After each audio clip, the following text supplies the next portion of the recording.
चला तर मग आज आपला काय म्हणतो की आज आपला डे 2 आहे. 75 डेचा. आणि तर मग आय गेस तुम्ही ही पीडीएफ सॉल्व्ह केली असेल. नसेल केली तरी काही हरकत नाही, कारण आता आपण बघणार आहे की नक्की क्वेश्चन्स कसे सॉल्व्ह करायचे होते. आणि ऑलमोस्ट यातले सगळे क्वेश्चन्स आहेत ना, तर PYQ बेस्ड वरच आहेत. त्यामुळे असं काय नसणार, आणि दर व्हिडिओमध्ये तुम्ही 100% एक नवीन कन्सेप्ट शिकणार. म्हणजे जे मला माहित आहे की ह्या टाईपची गणित येतात ते मुद्दामून मी टाकतोय. इथं जरी आलं नाही तरी तुम्हाला परीक्षेमध्ये 100% येणार. चला पहिले प्रश्न वाचू. सी, एका शाळेत 3 शिपाई आहेत, बरोबर. प्रत्येक शिपाईचा स्वतःचा नमुना असतो. पॅटर्न आहे त्याचा. काय आहे? तर पहिला जर पॅटर्न काय आहे, दर 6 मिनिटांनी एक शिपाई बेल वाजवतो. बरं, ठीक आहे. दुसरं, दर 18 मिनिटांनी दुसरा शिपाई बेल वाजवतो, आणि दर 24 मिनिटांनी तिसरा बेल वाजवतो.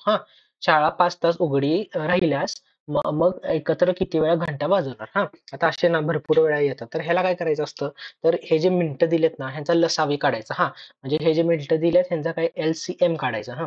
आता मला माहित नाही की तुम्ही कुठल्या पद्धतीने LCM काढता, बट तुम्हाला एक बेस्ट मेथड सांगतो. पहिल्यांदा तरी सगळे जे आहे ते लिहून घ्यायचे. ठीक आहे. किती? 6 मिनिट. पुढचं काय आहे? 18 मिनिट. आणि नंतर काय आहे? 24 मिनिट. तर मग ह्यांचा LCM काढायचा. हे बघा, ह्या तऱ्हेने आपल्या रफ पेजवर लिहून घ्यायचं. आता नॉर्मली काय तर बघायचं की हे सगळे कुठल्या नंबरने डिवाइड होतात. तर मला दिसतंय डायरेक्ट की 6च्या टेबलमध्ये आहेत. मग इथं 6 लिहिलं आणि डिवाइड केलं. 6 1 6, 6 3 18, 6 4 24. आता 1, 3 आणि 4. आता 3, 1 तर नाहीच, बरोबर. 3 आणि 4 कुठल्याने जातात का? नाहीत. मग ठीक आहे. इथं मग 3 लिहिलं. आता 1 आहे तसा खाली येणार. 3 1 3 आणि 4 इथं येणार. आणि आता 4 परत लिहिलं आपण. 4 ने डिवाइड करू. 1, 1 आणि 1. जेव्हा इथं 1, 1, 1 येतं, तेव्हा हे जे डाव्या बाजूचं आहे ना, तर हे असतं आपलं LCM. हे असतं आपलं लसावी. म्हणजे आपलं लसावी काय म्हणजे LCM किती आलं? 6 into 3 into 4. म्हणजे किती येतंय तर हे किती येतंय? 6 3 18 आणि 18 4 आय गेस 72. अशा तऱ्हेने असं येतंय. ठीक आहे. आता ह्याचा अर्थ काय? तर आपल्याला की की दर 72 आलं, बरोबर. म्हणजे काय, तर दर 72 मिनिट्सला घंटा वाजणार. आता आपल्याला काय बघायचं आहे, तर घंटा एकूण किती वेळा वाजणार? आपल्याला बघा इथं काय दिले, 5 तास उघडी आहे, बरोबर. 5 तास म्हणजे, आणि एका तासात किती मिनिटं असतात? 60 मिनिट असतात. म्हणजे किती? 5 × 60 किती? 300, बरोबर. म्हणजे काय, जर 72 मिनिटाला 1 वाजते घंटा, तर आपलं 300 मिनिटांमध्ये किती वेळा वाजणार? आता बघू. पहिल्यांदा हे बघा, पहिली घंटा वाजली. 72 मिनिट झाले. परत पुढचे 72 मिनिट झाले. आपली दुसरी घंटा वाजली. म्हणजे किती? एकूण किती झाले हे? 144 झाले. चला 144 अजून 2 वेळा करू काय? हं. ही तिसरी वेळा वाजली आणि चौथ्या वेळी वाजली. म्हणजे किती? म्हणजे 288. 288 मिनिट कंप्लीट झाले, आणि असे 4 वेळा घंटा वाजली. आणि जेव्हा आता पुढची घंटा कधी वाजणार? तर अजून पुढच्या मिनिटांना. आणि ते किती जातात? तर 300च्या वर जातं, बरोबर. म्हणजे ते आपण धरणार का? नाही धरणार. म्हणजे एकूण घंटा किती वेळा वाजणार? 4 वेळा. अशा तऱ्हेने 4 उत्तर येतं. आणि हा प्रश्न येतो माझ्या मते, तुम्ही पेपर जरी ओपन केला तरी कळेल. यात टॉपिक असं कन्सेप्ट काही नाहीये. तर फक्त लसावी काढायचा, LCM काढायचा, आणि किती मिनिटांनी झालं ते डिवाइड करायचं. जी. आता हा प्रश्न आला ना, तर मग काय म्हणतो, तुम्हाला हा आलाच असेल. जर आला नसला तर तुम्हाला सांगतो. सगळ्यात पहिल्यांदा काय करायचं, तर हे बघा, ABCD असं आपलं M पर्यंत, आणि नंतर N इथं खाली घ्यायचं, बरोबर. ABCD वर लिहू. ABCD EFGHIJKLM NOPQRS असं ना सगळं लिहायचं. एका रफ शीटवर असं रिव्हर्स लिहायचं. नंतर इथं आकडे टाकायचे. 1 2 3 4 5 आणि असे ओव्हरऑल सगळे. जर तुम्ही हे केलं असलं ना, तर तुम्हाला काय कळणार सांगू का? आता तुम्ही F ला बघणार काय? F ला इथं वरती आकडा काय आहे? 5 आहे. मग तुम्हाला इथं 5 दिसतंय का नाही? पण F च्या बरोबर तुम्ही इथं बघितलं ना, तरी तुम्हाला आकडा दिसतो 21. ह्याचा अर्थ काय? तर Fचं 21 झालं, बरोबर. आता K आहे. आता इथं K आहे, आणि Kच्या उलटं बघितलं तर तुम्हाला दिसतंय 16 आहे. आणि हे बघा, Z आहे इथं Z. Zचा नंबर 16 आहे, 26 आहे. पण रिव्हर्समध्ये काय येतं? 1 येतोय. म्हणजे काय केलंय इथं, जे इथं दिलेत ना अल्फाबेट्स, त्याच्या अपोझिटला जो नंबर आहे ना, तो त्यांना देण्यात आलाय. आता इथं A आहे. Aच्या इथं 1 आहे. तर त्याच्या अपोझिटचं म्हणजे कुठलं? इथं 26 देण्यात येणार, बरोबर. D D आहे, आणि Dचा काय येणार? 23 देण्यात येणार, आणि Rचा 9 देण्यात येणार. अशा तऱ्हेने हे उत्तर आहे आपलं. आणि अशीच सिरीज येतं, असं येतं. जर आपण याची प्रॅक्टिस केली असली, आपल्याला कळतं की नुसतं असं लिहायचं आणि बघायचं. जर माहित नसलं तर आपण गोंधळून जातो. सोपा होता प्रश्न. सी आता हा प्रश्न हा प्रश्नाचं नाव काय म्हणतो हा ना आलेला प्रश्न आहे. हा हा आहे तसा प्रॉपर PYQ आहे. तुम्हाला वाटणं इतका सोप्पा का दिलाय नाही का की डायरेक्टच फास्ट मध्ये जाते, तर तसं नाहीये. आलेला प्रश्न आहे म्हणून म्हणलं ठीक आहे तसं घेऊया.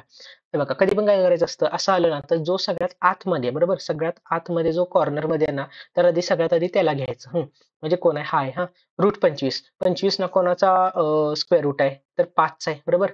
म्हणजे काय येणार इथं आपलं 56 प्लस रूट ऑफ 620 आहे तसं, बरोबर. प्लस रूट 25 म्हणजे किती? 5चा, बरोबर. आता 620 प्लस हे किती? तर रूट 625 झालं. हा म्हणजे आपलं काय आलं? Root of 56 plus root 625. आता बघा कसं आहे माहिती आहे का की तुम्हाला ना मी असं नाही म्हणत आहे की सगळे टेबल माहित पाहिजे. पहिले तर तुम्हाला 1 टू 1 टू आपले 1 टू 10 टेबल पाठ पाहिजेत. त्यानंतर ऑड नंबर्स आहेत ना म्हणजे 13, 17, 19, 29, 23 हे जे नंबर ते पाडेपाठ पाहिजेत. बाकीचे नसले तरी चालतात कारण ते 2 वेळा डिवाइड होतात हां. आणि जे स्क्वेअर्स आहेत हां, तर स्क्वेअर्स ऑफकोर्स 1 टू 30 लर्न पाहिजेत आणि क्यूब्स ॲटलीस्ट 1 टू 15. तर एवढं हे बेसिक काय म्हणता येईल की हे झालंच पाहिजे मगच आपली मॅथ सुधारतं. त्यामुळे आता मला माहित आहे काय की आपलं 725 कोणाचं आहे? तर हे 25चं आहे हां. म्हणजे काय येणार? रूट ऑफ 56 प्लस 25 आणि 56 प्लस 25 केल्यावर तुम्हाला काय कळतंय? 81 येते आणि 81 कोणाचा रूट आहे? 9चा. अशा तऱ्हेने एकदम सोप्पा होता. फक्त कसं आहे आपण जर प्रॅक्टिसमध्ये असलो, आपल्याला माहित असलं, तर फास्टमध्ये गणित सॉल्व्ह होतं. जर आपल्याला माहित नसलं ना, तर मग आपल्याला अवघड जातं. मग आपल्याला वाटायला लागतं की अरे गणितं खूप अवघड आली आहेत. गणितं कधी अवघड आलेली नसतात. हां, चला आता आपण पुढचं बघू. हे बघा इथं काय लिहिलंय की हे बघा आधी वाचून घ्यायचा कधी पण प्रश्न. जर संख्या 45% ने वाढवली तर ती 116 होते. संख्या काय आहे? आता याचे दोन मेथड आहेत. आपण दोन मेथड बघू. एक संख्या आहे. आपण त्याला काय घेऊया? एक्स घेऊया. एक्सला 45% ने वाढवली, बरोबर. आणि त्यानंतर काय येते? तर ती म्हणजे हे इक्वल टू आहे. इक्वल टू 116 आहे, बरोबर. म्हणजे आपण इक्वल टू 116 लिहून टाकू. आणि एक्सला 45% वाढवले म्हणजे किती केले? 100चं 145 केलं, बरोबर. 145% टक्के म्हणजे डिवाइड बाय 0 झालं. हे इक्वेशन फक्त सॉल्व्ह करायचं, फॉर्म करायचं होतं. दुसरं काय आहे म्हणजे हेच मेथड आहे पण इथं सांगतो. हे बघा म्हणजे मी नॉर्मली तसं करतो. हे बघा की जर संख्या 145% ने वाढवली तर ती काय आहे? म्हणजे काय तर ही संख्या काय 145% हां. 145% 116 आहे. आपल्याला काय पाहिजे? ती संख्या म्हणजे किती? 100% पाहिजे, बरोबर. 100% किती? एक्स. तेच येते म्हणजे एक्सला तिथं घ्यायचं, 100ला क्रॉस मल्टिप्लाय इकडे घ्यायचं, 145ला खाली. म्हणजे बघा इथं काय येणार? एक्स येणार इक्वल टू येणार 116 येणार, 145 इकडे आहे ते खाली जाणार आणि इंटू 100 हां. आता बघा, आता आपल्याला असं दिलं कधी पण कुठल्याही नंबरला लय मोठ्याने करायला बघायचं नाही. सिंपल करायचं. काय? एक तर 2 नी करायचं, 3 नी करायचं नाहीतर 5 नी करायचं. 2 नी 5 एंडला जात नाही, 3 नी पण जात नाही कारण ह्याची बेरीज काय 10 येते, बरोबर. 5 नी जाते.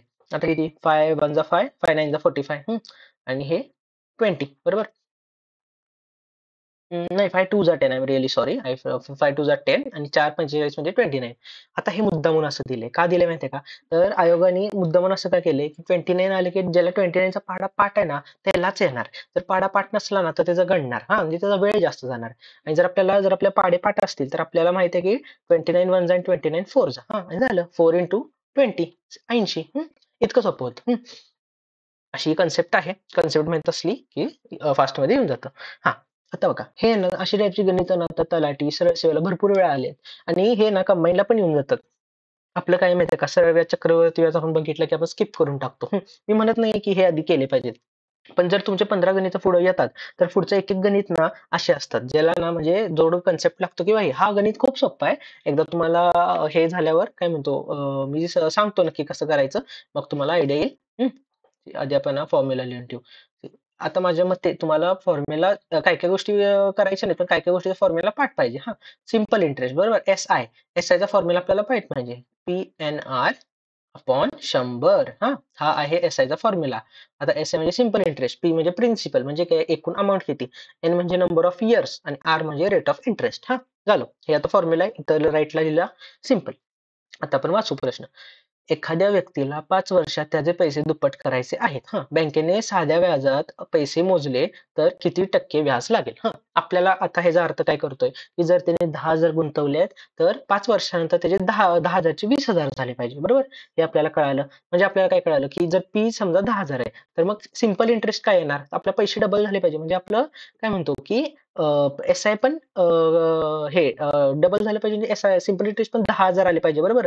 म्हणजे 10,000 आपण गुंतवले तर पुढे आपल्याला 10,000 व्याज मिळायला पाहिजे. हा, आणि 10,000 व्याज मिळाल्यावर आपले पैसे डबल होणार. हा, ह्याचा अर्थ काय, ह्यानी काय दिलंय, तर पी प्रिन्सिपल अमाऊंट आहे ना, हेच म्हणजे एस आय आहे, म्हणजे एस आय झालं पाहिजे, बरोबर. आता आपण हा फॉर्म्युला इथं लिहिणार काय, S I is equal to P N R upon 100. तर असं एक मिनिट वरती घेतो. ठीक आहे. आता बघा, आता आपण हे बघा इथं काय आहे, आपलं हे फॉर्म्युला, हा आपलं हे गिवन. त्यामुळे इथं काय येणार, एस आय म्हणजे पी येणार, P is equal to P N R upon 100, बरोबर. आता पी ला कट होणार, पी ला कट होणार. एन माहित आहे का आपल्या, नंबर ऑफ इयर्स दिले, किती दिले, तर 5 दिले, बरोबर. म्हणजे हे कडून इथं 5 लिहूया. आणि ठीक आहे, आता हे 1 आहे, 100 तिथं जाणार, म्हणजे काय येणार, 100 इज इक्वल टू 5R, हा रेट ऑफ इंटरेस्ट. आणि आर इकडेच राहणार, 100 डिवायडेड बाय 5. 5 डिवायडेड बाय 100 किती असतं, 20 असतं, बरोबर. झालं, आन्सर आलं.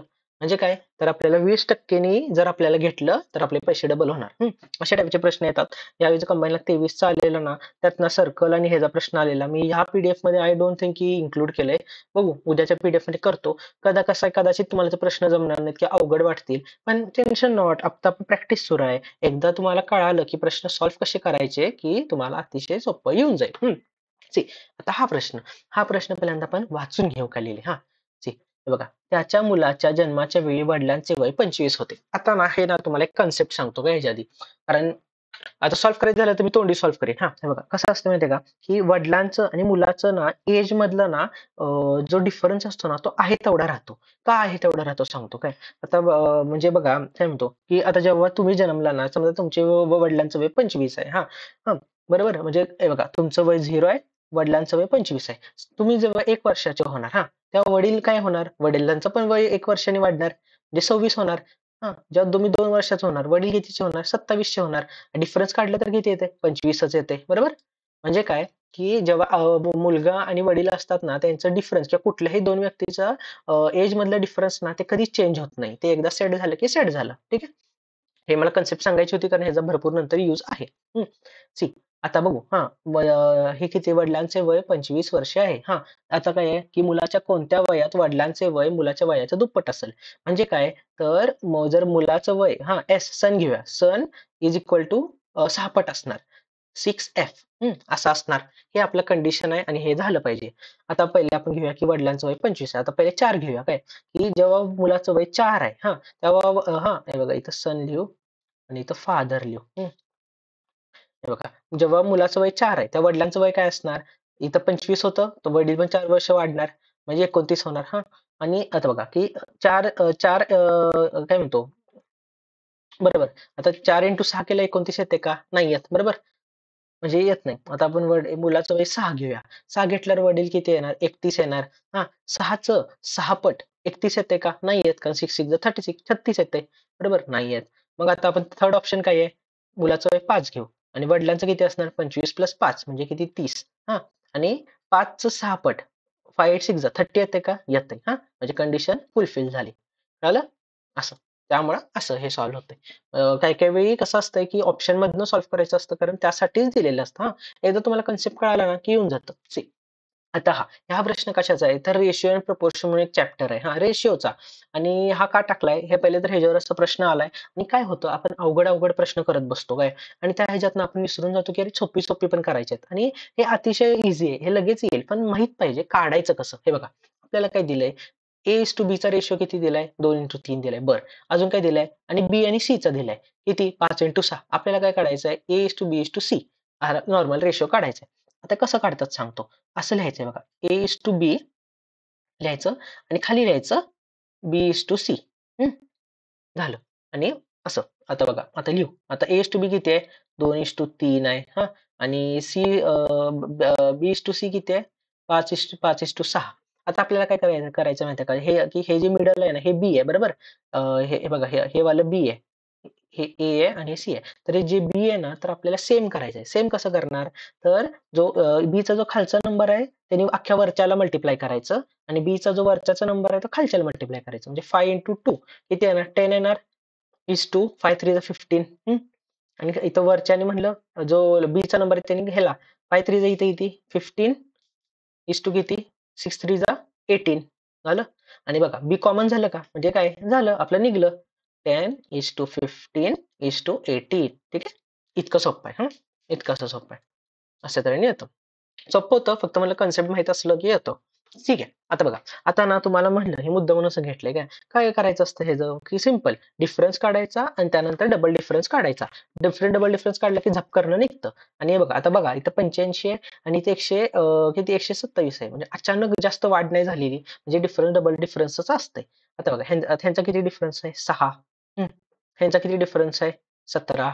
ह्याचा किती डिफरन्स आहे 29 आणि ह्यांचा किती डिफरन्स आहे 42. हा, आता काय दिसते का तर काहीच पॅटर्न दिसत नाहीये नाही का, की ना स्क्वेअर दिसतात आणि हे मग काय डबल डिफरन्स काढायचा. डिफरन्स काढला इथं 11. हे किती येते 12. आईला हे किती येते 13. झालं की मिळाला पॅटर्न बरोबर. 11 12 13 म्हणजे काय येणार इथं असं लिहायचं आणि 14 येणार. ठीक आहे, 14 लिहिला आपण.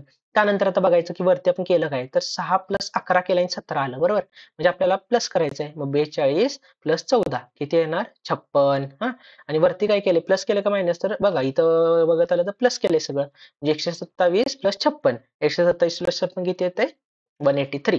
ठीक आहे, असं आहे. कुठल्याही ह्याचं डिफरन्स डबल डिफरन्स काढलं की येतं. कुठल्याही ह्याचं असं सॉल्व्ह होतं.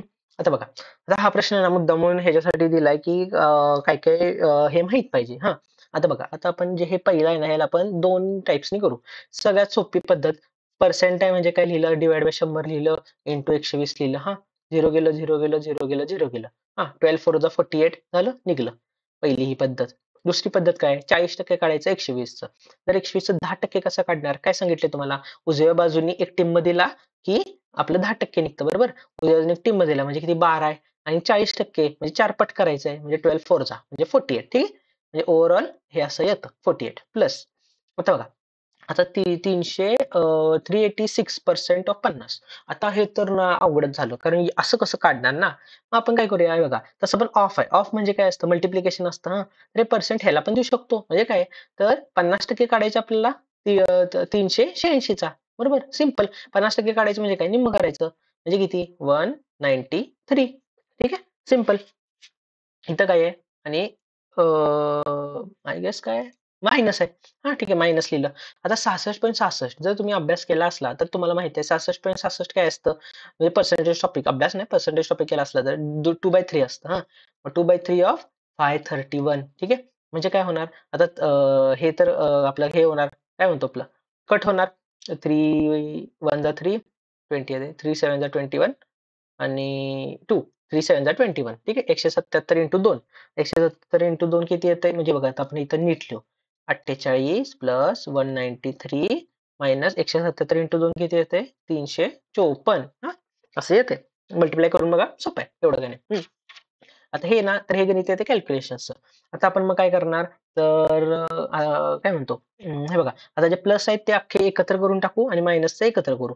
आता हे प्लस आहे प्लस केला किती येते हे येते 241 मायनस 354. आता आपल्याला माहित आहे की आता असं प्लस मायनस असलं तर काय करतो आपण जो मोठा आहे त्याचं चिन्ह देतो. मोठा कोण आहे 354 आहे ह्याचं आपण चिन्ह देणार आणि करणार काय 354 मायनस 241. हे बघा इथं 3 येतंय 5 - 4 1 आणि 1. ठीक आहे, 113. अशा तऱ्हेने उत्तर आलं. मुद्दाम घेतलेलं म्हणजे कसं आहे बघा ते फ्रॅक्शन्स आहेत ना आता 33% आपल्याला माहित पाहिजे 33% म्हणजे काय असतं 1/3 असतं. हा, 66% म्हणजे काय असतं 2/3 असतं. तसंच ना 40% ना 2/5 असतं. हा, मी बघू तर त्याबद्दल पण सांगेन हळूहळू होऊन जाईल जरी तुम्हाला येत नसलं लय टेन्शन घ्यायचं नाही. see, आता हे गणित आहे ना हे गणित का घेतलंय तर अशा टाईपचा ना प्रश्न विचारलेला कधी विचारलेला माहितीये का आता जी 23 मध्ये कंबाईन झाली ना त्यालाच विचारलेला काय आणि त्याला विचारल्यावर म्हणजे काय म्हणतो हे अशी गणित तोंडी होऊन जातात पण आपल्याला कन्सेप्ट कळायला पाहिजे. चला आता आपण बघू. बघा की एक दुकानदार 250 रुपयांना बटाट्याचं पोती खरेदी करतो. ठीक आहे, म्हणजे ना 250 रुपयाला विकत घेतलं म्हणजे सीपी म्हणजे काय कॉस्ट प्राइस किती आहे त्याची 250 रुपये आहे. बरं ठीक आहे, अजून काय लिहितो तो पिशवी एमआरपी 400 रुपये विकत आहे. म्हणजे काय की काय म्हणतो मार्क प्राइस एमपी म्हणून असते बरोबर. मार्क प्राइस किती आहे 400 रुपये घेतोय 250 ला आणि मार्क प्राइस काय केले 400 ला केले. आता काय लिहिले बघा त्याने 400 रुपयावर किती टक्के सूट द्यावी? काय का का द्यावी? की जेणेकरून त्याला 20% नफा व्हावा. ठीक आहे. म्हणजे आता स्टे विथ मी, आता तुम्हाला सांगतो. हे बघा, आता कॉस्ट प्राइस काय आहे? 250 हा, त्याला काय नफा किती पाहिजे? 20% पाहिजे, बरोबर.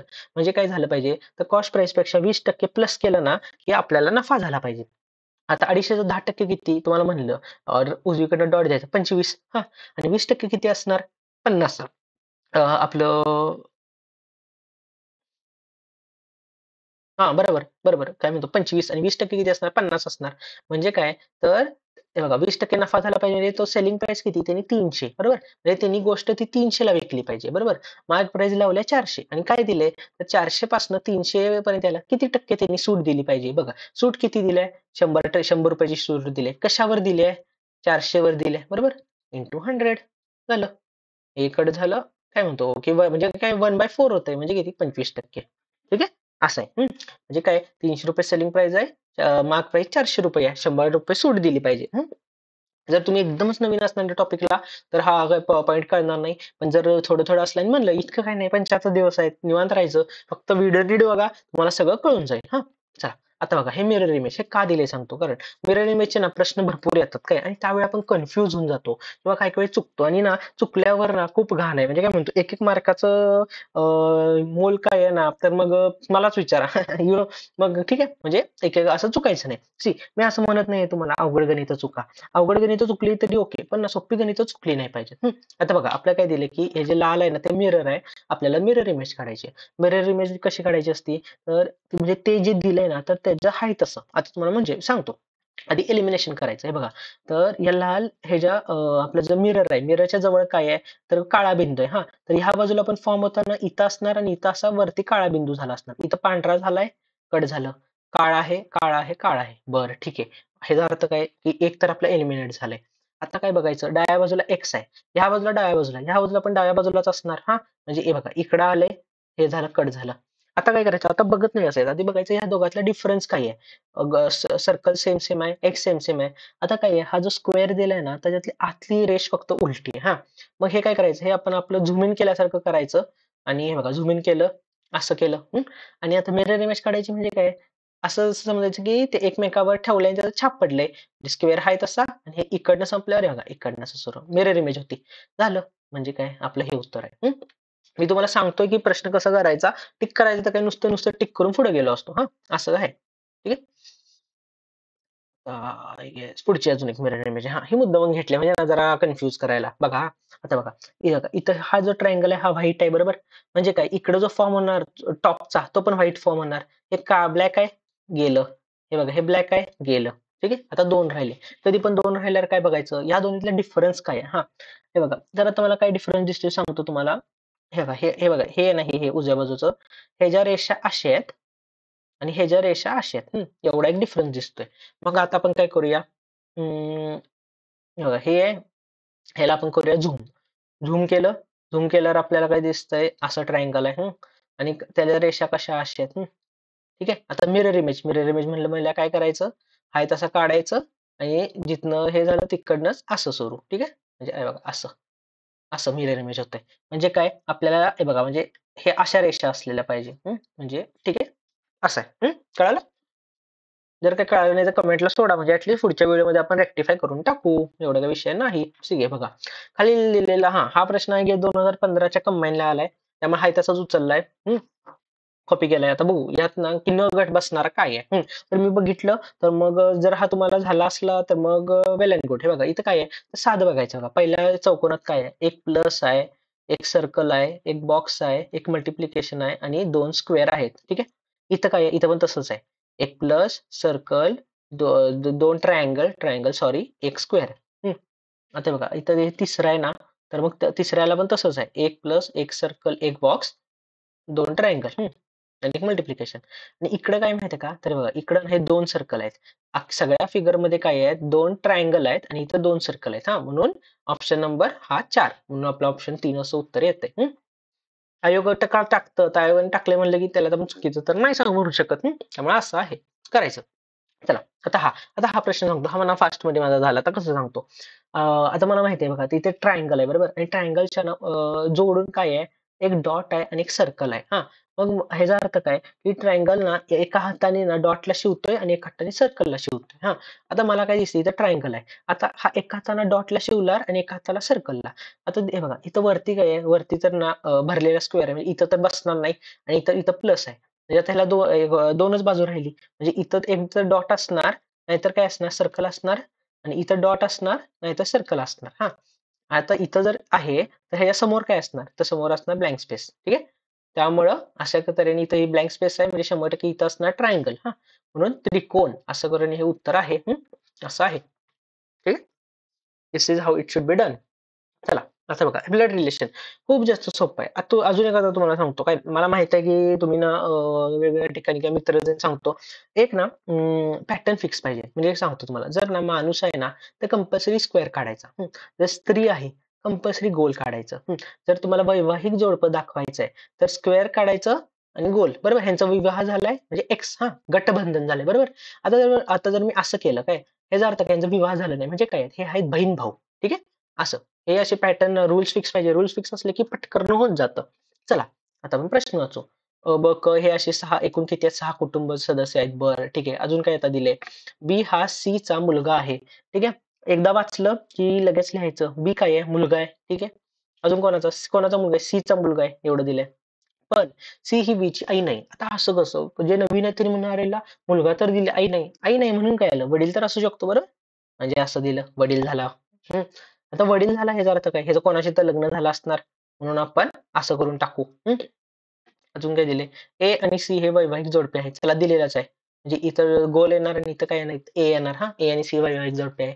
ई हा सीचा भाऊ आहे. बरोबर? म्हणजे इथं ई आहे. इथं सी आहे. सीच्या इथं काय येणार? ई येणार आणि भाऊ आहे म्हणून काय येणार? इथं नुसतं एक बॉक्स येणार. म्हणलं बॉक्स म्हणजे मुलगा. हे बघा इथं ना इथं काही गठबंधन दिलं नाही. म्हणजे एकमेकाचे भाऊ आहेत भाऊ-बहीण आहेत. हे बघा डी ही एची मुलगी आहे. इथं ए आहे. तर ह्याची इथं मुलगी म्हणजे इथं खाली एची मुलगी आणि हे. आता ह्याचा अर्थ ए आणि बी काय आहेत? तर भाऊ-बहीण आहेत. सिंपल डी एची मुलगी आहे. हे बघा अजून काय दिलंय? एफ हा बीचा भाऊ आहे. म्हणजे काय? तर ह्या ह्यांना अजून एक काय म्हणतो अजून एक हे आहे. आय एम सॉरी एक मिनिट रफका करतोय. ह्यांना अजून एक मुलगा आहे. तो काय आहे? एफ आहे आणि तो कोण आहे? तर ह्यांचा मुलगा आहे. ठीक आहे? असं हे डायग्राम फॉर्म झालं. आता आपला प्रश्न बघू. एला किती मुले आहेत? एकूण किती मुलं आहेत? आणि इंग्लिशमध्ये वाचायचं. मुलं-मुली नाहीये, मुले विचारलेत एकूण किती आहेत? म्हणजे दाम्पत्य किती आहेत? तर 1, 2, 3 ठीक आहे? ठीक झालं. चला, ईची पत्नी कोण आहे? ई इथं आहे. आपल्याला काय दिलंय? ई आणि सीचं नातं दिलंय, भाऊ आहेत. पत्नी कोण आहे? तर इथे दिले का? नाहीच दिलेलं. म्हणून काय? ठरवता येत नाही. असे पण येतात. मुद्दामून असं दिलंय आणि बघा खालीलपैकी कोणती जोडी मादी आहे म्हणजे which of the following are female. तर इथं शोधत नाही बसायचं. आपल्या डायग्रामकडे बघायचं. आपलं फिमेल कोण आहे? तर ए आहे. Oh my God! मी इथं काय लिहिलंय? हे डी आहे. डी का ए लिहिलंय इथं चुकून. इथं डी आहे ए आणि डी. तर ए आणि डी आता कुठं जोडी दिसते? एडी हे बघा. झालं टिक. असं आहे. आपण बायलँग्वेज ठेवलंय इंग्लिशमध्ये पण आणि हे पण. चला आता आपण हे करू. हे फक्त आपण जरा इंग्लिशमध्ये करूया कारण जरा सोपं जाईल. All animals are donkeys. आधी आपण एनिमल्स काढलं. एनिमल्स आणि ऑल एनिमल्स आर डॉंकीज म्हणजे काय? डॉंकीजचं गोल मोठं येणार. ठीक आहे. डॉंकी लिहिलं. सम डॉंकी ऑर काऊ. सम आहे म्हणून इकडं केलं आणि काऊ लिहिलं. सी लिहिलं. आणि नो काऊ इज ब्लॅक म्हणजे काय? असं हे करायचं आणि इथं करायचं आणि ब्लॅक असं आपलं डायग्राम फॉर्म झालंय ऍटलीस्ट फर्स्ट इन्स्टन्सला. आता आपण वाचू conclusion. Some donkey are not black. हे बघा. Some donkey are not black. हे बरोबर आहे का? तर हे बघा बरोबर आहे. का माहिती आहे का? कारण काय-काय डॉंकी काय असणार? काऊ असणार बरोबर आणि दिलंय काय की एक पण काऊ ब्लॅक नाहीये बरोबर. म्हणजे पहिलं वालं काय आहे? तर बरोबर आहे. टिक. आता बघा पुढचं काय दिलंय? सम ॲनिमल आर काऊ. म्हणजे बघा ॲनिमल आणि काऊ. आता हे आपण इथं आलं घालू शकतो. पण आपल्या मुद्दामून सांगितलंय तुम्हाला की आपण निगेटिव्ह करायला बघायचं कारण आपल्याला 100% प्रिसिजन पाहिजे. आता इथं काय दिलंय? सम ॲनिमल आर काऊ. हे रिलेशन आहे का? नाहीये. म्हणजे काय? हे चूक आलं. चूक. अजून काय दिलंय? सम काऊ ऑर डॉंकी. हे बघा आता सम डॉंकी ऑर काऊ दिले सम काऊ ऑर डॉंकी म्हणजे दोन्ही पण बरोबर म्हणजे बरोबरच आहे ते त्यामुळे 1 आणि 3 अशा तऱ्हेने ऑप्शन नंबर 2 आपला करेक्ट आलेला आहे. सिंपल. हां, आता हे बघ हे मुद्दामून दिले. का सांगू का? आपण म्हणलं ना अवघड-अवघड फॉर्म्युला करून जातो आणि नंतर आपण विसरून जातो. हे बघा आणि आता आता आज आहे हां, पण डे जेव्हा 10वा असणार, जेव्हा 15वा असणार, आपण लेव्हल अजून वाढवणार. हां, मुद्दामून वाढवणार. म्हणजे आपल्याला प्रॅक्टिस होईल. आता सिंपल आहे. तुम्हाला फॉर्म्युला सांगतो, पाठ करा, लिहून ठेवा. हां, सिंपल आहे. आपल्याला काय दिले बघा, 25 पर्यंत नैसर्गिक संख्याची बेरीज किती? जर आता आपल्याला माहीत नाही, तर आपण काय करणार 1, 2, 3, 4 असं हे करायचं नाही. का माहिती आहे? ह्याच्यासाठी एक फॉर्म्युला आहे. फॉर्म्युला काय आहे? लय सोपा आहे.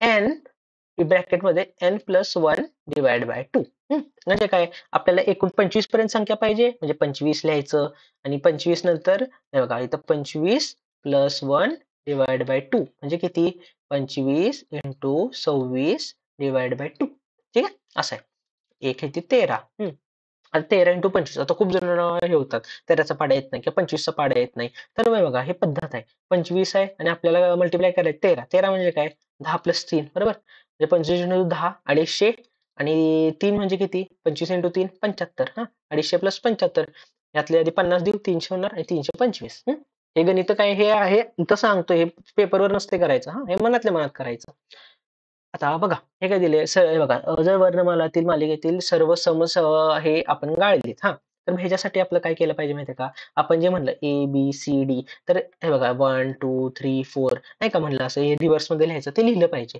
आणि समसंख्या म्हणजे काय जे आपले इव्हन नंबर आहेत ना ते गाळायचे हा आणि त्यानंतर ना उजवीकडनं म्हणजे झेड पासनं उलटं मोजायचं उलटं मोजलं ना की तुम्हाला कळतं हे बघ ABCDEFGHIJK हा आता हे 2 जाणार 4 जाणार हे आणि आय एम सॉरी उजवीकडे मोजायचं मोजल्यावर येतं की जी येते हा त्यामुळे ह्याचा आन्सर जी आहे सो दिस इज इट हा this is it for today no time pass चलो काय चला बाय बाय